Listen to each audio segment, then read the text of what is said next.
Hi everyone, we're going to talk through how to add an Infobits to any page in content page in your Canvas. So go ahead and open up your Canvas. I'm going to go to my modules, click on my plus button on my module, and open a new page. This is where I'm going to put the assignment in. It could also be in a assignment.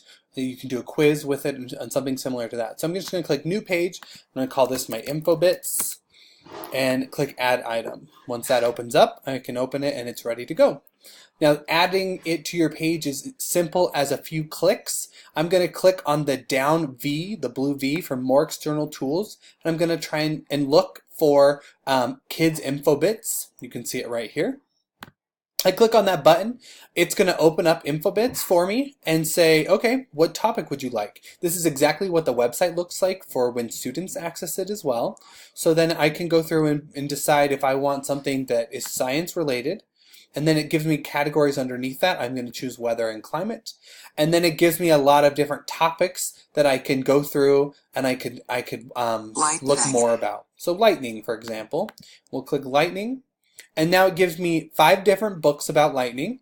There's a biography about someone that has to do with lightning, and there's pictures of lightning, and there's also a video of lightning, and there's 144 magazine articles that have to do with lightning, and 279 news articles that have to do with lightning.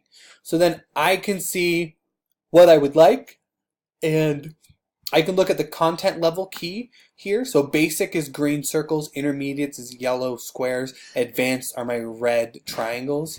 So I can kind of look through my articles and be like, well, of the 5 books that are available, they all are in green and yellow. So I'm going to go with this one here. It's a 427 word count.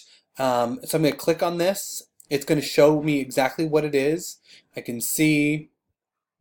Okay, this looks like a really good article,